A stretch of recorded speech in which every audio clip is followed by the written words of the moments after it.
Hi, good morning all. My research interest includes energy storage, which will include hydrogen energy supercapacitor battery, and also the sensing of the gas and biomolecules, as well as electrocatalytic activities like HER and VER. Since I am at DRC, so we also work on the nuclear materials and also the high pressure behavior of the material as well as the spintonics. I basically do the simulations, both quantum simulations as well as the classical simulations. So why we need theoretical simulations? As you know, over the last 1 or 2 decades, a lot of various exciting materials have been experimentally synthesized or theoretically predicted. We have the elemental 2D materials like graphene, phosphorine, and then we have the 2D chalcogenides, 2D oxides, and also 2D magazine and ambience. So, out of these materials, which of the materials will be useful for which purpose? Experimentally doing it is very, very difficult. But theoretically, we can screen so many materials and we can see that which material is useful for which purpose, and then we can prescribe this to the experimentalists. The other thing is that sometimes we get very unexpected properties and which is very difficult to understand experimentally.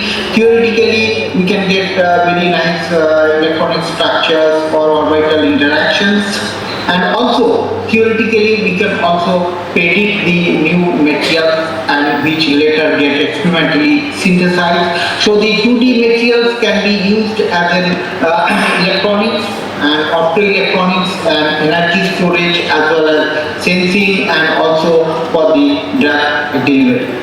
Now this talk I will be speaking energy storage application of the 2D material, which includes hydrogen energy and electrochemical energy in terms of supercapacitor and battery, as well as some sensing of the biomolecules or the drug delivery. Now, as you know, due to increasing energy demand or increasing population and depletion of the conventional energy sources, we researchers are facing very tough challenge to find an alternate source of energy, especially for the transport application. And in this regard, hydrogen is one of the good candidates because hydrogen is abundant, and then its burning does not produce carbon dioxide or carbon monoxide, and it has the highest energy per unit mass. Now the major problem is that how to store the hydrogen in an efficient and compact manner. So if we store in gas phase, we need high pressure, safety issues are there. If we store in the liquid phase, we have to maintain the low temperature. So the solid state at ambient temperature, that storage will be very nice. Now conventionally the hydrogen are stored in different conventional material, but in this regard I will say that DOE has given a limitation that the storage material should be stored minimum of 6.5 weight percentage of the hydrogen, and the adsorption energy will be in between 0.2 to 0.7 eV.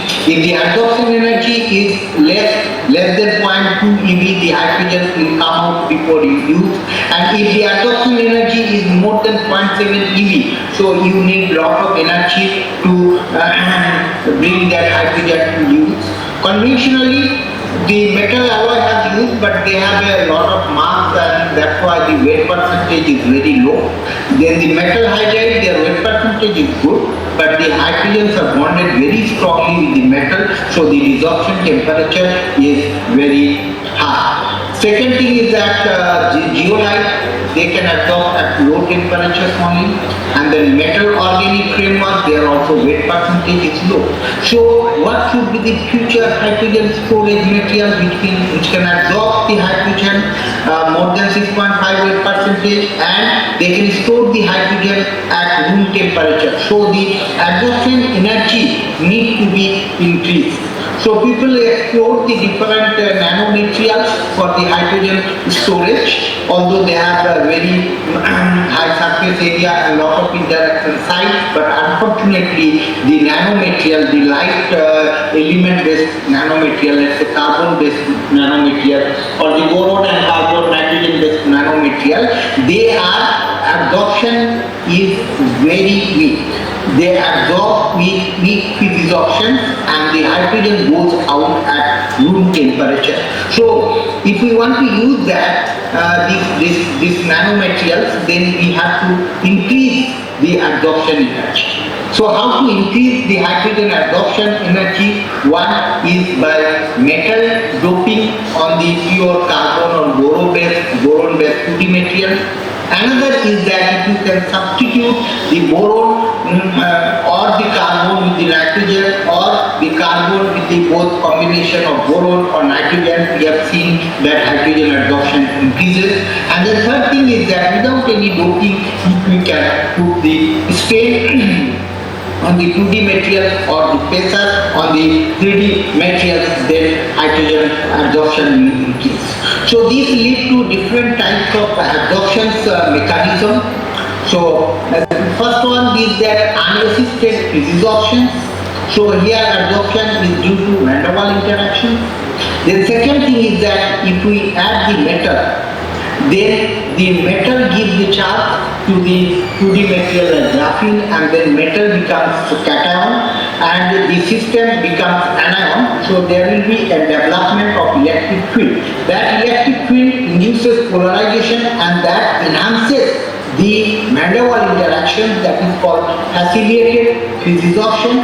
The third thing is that when the metal d orbital is interacting with the hydrogen s orbital, there is a charge donation and then back donation, which actually not dissociating the hydrogen molecule. Hydrogen remains as a molecule, but because of the little bit charge gained by the hydrogen molecule, HH separation increases. That actually gives the absorption energy stronger than the physisorption, but weaker than the chemisorption. So these are the three different mechanisms. So we have first studied on the carbon nanotube, and we have seen that when we are putting the metal or carbon nanotube, depending upon the number of d electrons, they choose a preferable site. For example, yttrium or scandium having one d electron at the outermost shell, they prefer to stay on the hollow side, whereas as the number of d electron increases, the metal prefers to stay on the bridge sides. We have studied on single wall carbon nanotube doped with the yttrium, and we can see that one yttrium atom attached on single wall carbon nanotube can physisorb 6 hydrogen molecules. And in order to avoid the clustering, this yttrium atom should be decorated on the alternate ring, and which will give 6.1 weight percentage, which is close to the weight percentage prescribed by USA Department of Energy.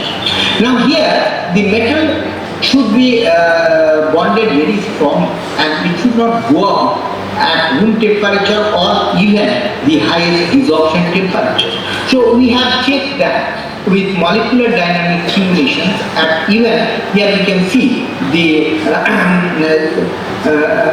that the yttrium atoms are fluctuating with the temperature but not going out of the site. And also the hydrogen also should fluctuate because of the thermal energy, but they should not go out of the simulation shell.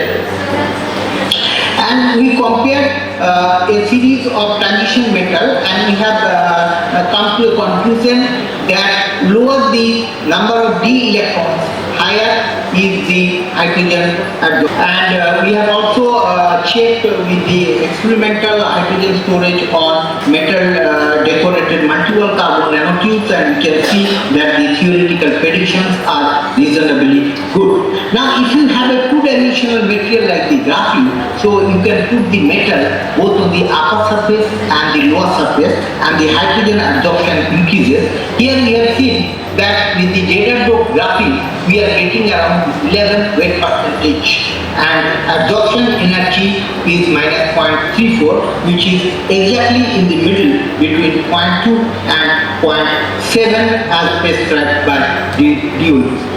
Now here we found an interesting phenomena that graphene, it is a non-magnetic, and when we put the jaded, it becomes magnetic, and as the jaded is absorbing the hydrogen, its magnetic moment reduces and the binding energy of the hydrogen also reduces. Now the absorption energy of the hydrogen is related to the desorption temperature. So we can say that the desorption temperature can be related with the magnetic moment of the system, and we have made an empirical formula Pd is equal to T0A mu to the power B, and we have checked that this formula valid for the other system. Now as you know, the graphene is very important, but experimentally synthesizing pure graphene is very difficult. We can get the graphene oxide or the reduced graphene oxide because there are lot of functional groups which are attached during the synthesis and very difficult to remove that. Now in this part we have computationally and experimentally we have seen that if the graphene interact with the CO at higher temperature, so the CO can take off the epoxy group, that the oxygen from the graphene, and become CO2, and it is giving the pure graphene. Similarly, for if you have an OH group, the CO can interact with the two OH group and then give CO2 and water, and you can get the pure graphene. And here, the interaction of the CO with the epoxy group is presented in figure ABCD, and we can see that this process is energetically feasible.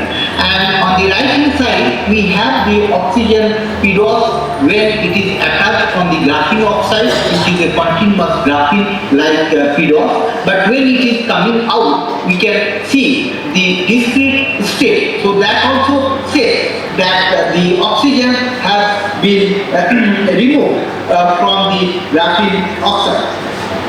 And this paper is published in Carbon along with my collaborator Professor Jain. That is the graphene, and then there are a lot of material has been synthesized beyond the graphene. These are the advanced graphene family. So one of is that graphene. So the graphene having a sp2 bonded carbon in the hexagonal ring, and they have the sp1 bonded carbon in the triangular ring. So they have the two absorption sites. And we have computed the binding energy of the metal on both the sides, and you can see that binding energy is higher at the triangular side because both sp2 and sp1 bonded carbon interact with the metal in this side. And one yttrium atom attached on hexagonal side can consist of 9 hydrogen molecules, and another on triangular side can consist of 5 hydrogen molecules. Now the metal doping is very important because we cannot load the metal too much so that there is a clustering issue. So we have to load such that metal separation should be higher than the metal separation in the bulk metal phase. So that will avoid the clustering issue. But here is another important thing. When the metal we are putting on the hexagonal ring, then it interacts with the sp2 bonded carbon, and electric field is perpendicular to the plate. But when it is put on the triangular ring, the metal interacts both sp2 bonded carbon and sp1 bonded carbon, and the electric field will be not in the perpendicular or parallel. It will be in some angle. And then hydrogens absorbed, they are also rotated towards this angle. So that is the rotation of the hydrogen due to metal present on the triangular ring for the graphene. And this graphene is a very important material, and since it has already a band gap, so these are supposed to have more application in the graphene in the field of electronics and optoelectronics, because in the graphene a lot of research is required to bring that band gap, but in the graphene that band gap is already there. In DRT we have synthesized the gamma graphene, and we have checked that our synthesized XRT pattern is matching, and the Raman peaks are also matching. So in India, before that, Professor CNR group has synthesized the graphene, and before that another group has synthesized. So we have synthesized this graphene for different application. And the another advanced member of the graphene is the holographene. So it has sp and sp2 bonded carbon ratio 50-50. The important is there are a lot of open space, so they have a more surface area for the interactions of the gas molecules. And here we have put the calcium on the graphene, and we can see that it is giving an uptake as high as 12.07 weight percentage. And then we have checked that calcium dope system is stable. So theoretically we checked thermodynamically with molecular dynamic simulation at higher temperature, and the dynamic stability we checked through the phonon. So here we can see that all phonon frequencies are positive, and that indicates the dynamic stability. And we have calculated the temperature, that is the desorption temperature, around 6 to 12 bar pressure, which is given by the DOE, and we can say that we are getting very good desorption temperature 330 K or 358 K, which are just a little bit of higher than the room temperature. So they will be very much suitable for room temperature hydrogen storage. The another thing is that two-dimensional polymeric material. So it is a hetero-2D material having carbon, hydrogen, and nitrogen. And interesting thing that when we put the metal on this thing, its band gap reduces, and there are a lot of flat band in these things. So flat band means the energy is independent of the momentum, and this will have a lot of application in superconductivity or quantum Hall effect and so on. So with the attachment of the metal, there is a change in the work function. The change in the work function indicates that the metal is interacting with the material, and these metal doped materials are very good hydrogen absorber, and this work has been published in ACS Applied Material and Interfaces. And we have also attached the vanadium. Vanadium is also good transition metal, and here we have plotted the occupation number. So occupation number is giving as that at different temperature and pressure, how many hydrogen molecules are there in the system, and we can see that the occupation number decreases at higher temperature and increases with the pressure. So this work is published in Journal of Energy Storage. The other thing is the desorption behavior. It is not the absorption of the hydrogen, but the hydrogen desorption also kinetic should be better, and the desorption barrier also should be low. So here we have computed the desorption barrier. So let the hydrogen at one configuration it is absorbed, and at 7 configuration it is totally dissolved. So in between the hydrogen is moving, what is the barrier it is facing? So we have seen that it is facing barrier of 0.574 and EV, and which is that barrier energy can be given by increasing the temperature. The other thing is that if we can put the stain, then what happens if we put the stain, then there is a redistribution of the charges, and this redistribution of charges is giving a polarization, and that assisted the van der Waals interaction. So here we have seen that at bifinary we are giving 5% stain, and we can see that left side unstained where the charge distribution is symmetric. Now the right hand side the charge distribution is asymmetric, so that some polarization is happening, and that polarization is helping to enhance the hydrogen. And this polarization is giving the electric field. We have seen that these are the strain and on this table, and these are the electric field, and that is actually helping in absorbing the hydrogen. The other way is that you can do a non-metal.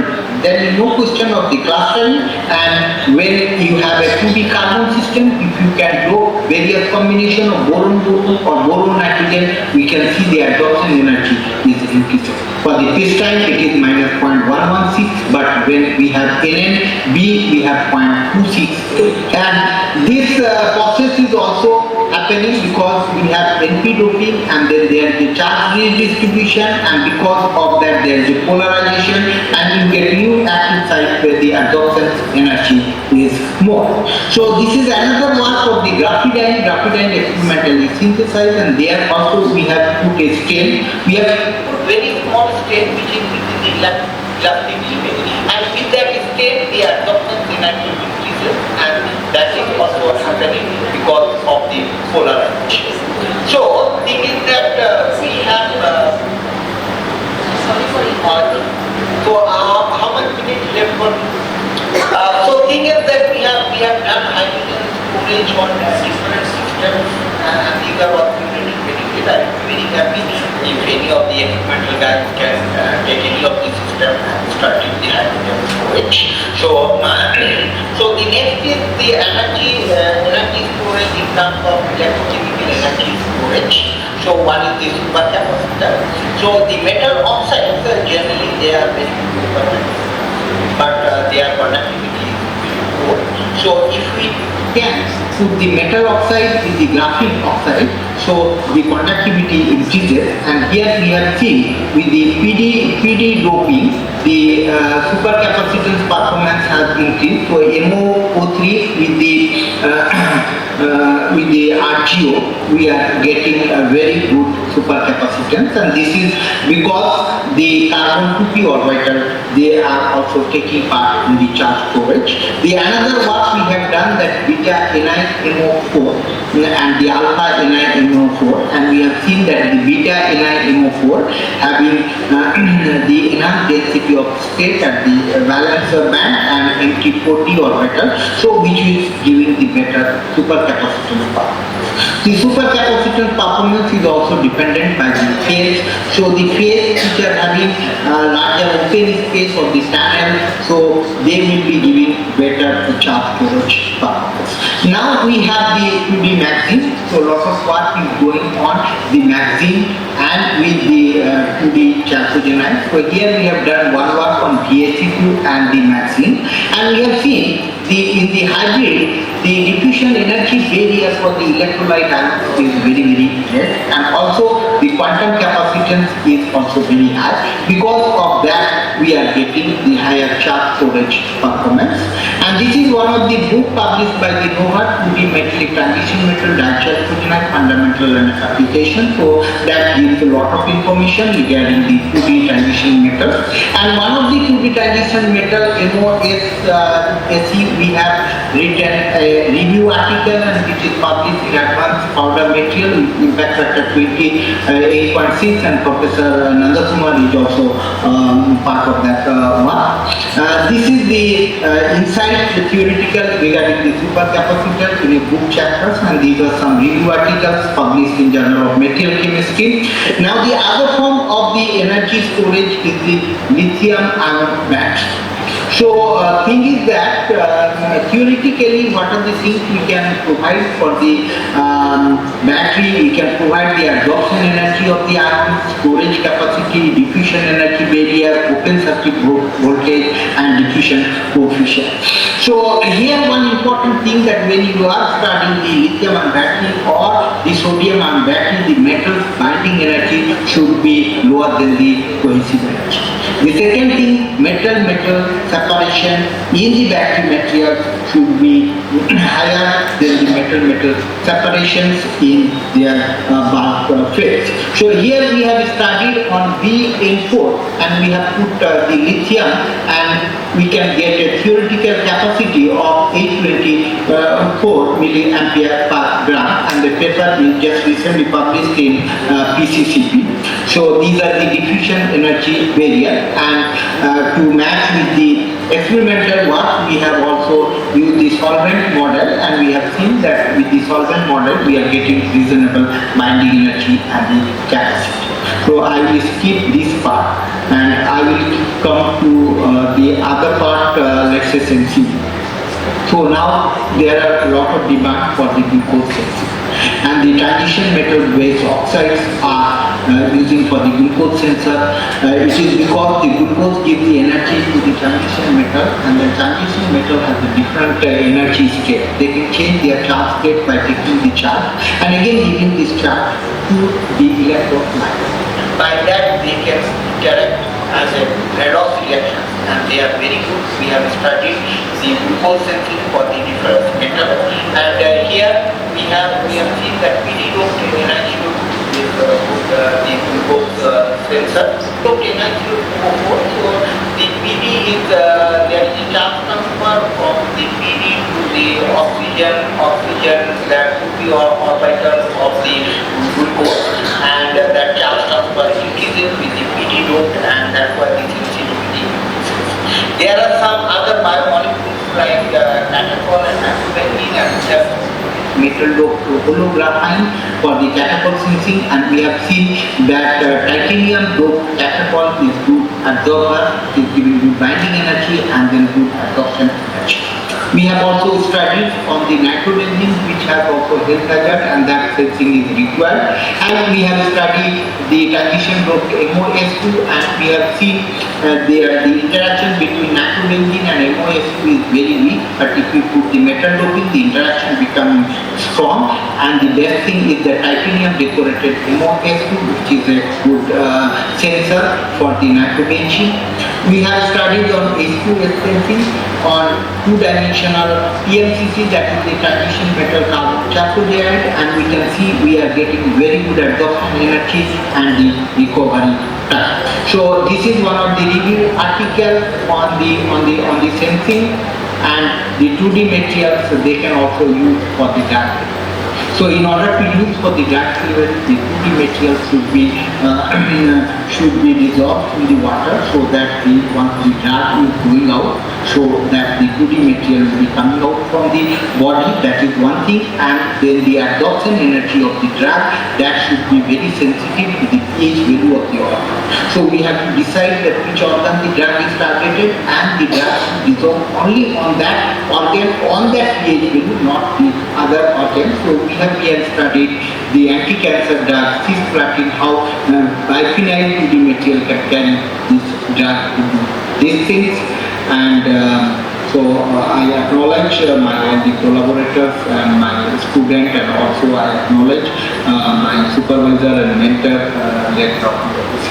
Banerjee sir. So before I stop, I want to say that we the researchers are trying to unfold the nature for the good for the mankind, like a ladybug every day unfolding with different colors. Thank you very much.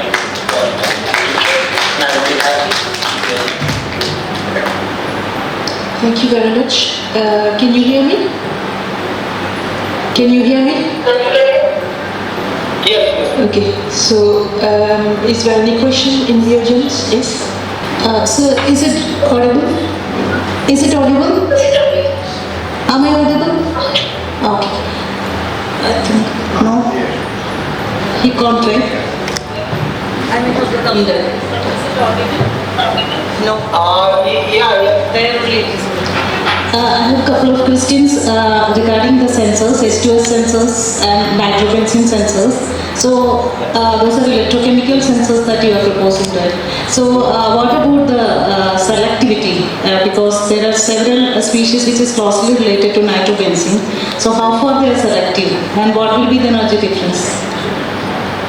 You see, we have to see that when you are sensing water, gases are there. Okay, so in the atmosphere we have changed the oxygen and nitrogen, right?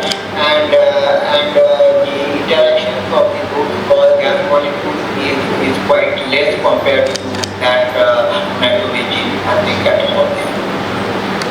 Okay, so is it possible to detect nitrobenzene with a group of other gases? If we try to make a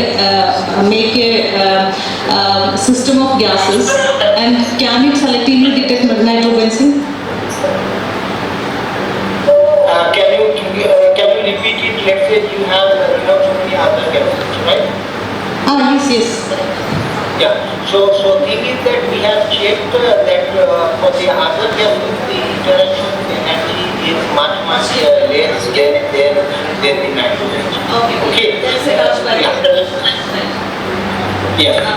That's what my question was because we were trying to taking electrical sensors have an experiment for identification of amino acids. So we could see that two amino acids which are closely related were having similar energy range. So was a bit difficult to isolate those.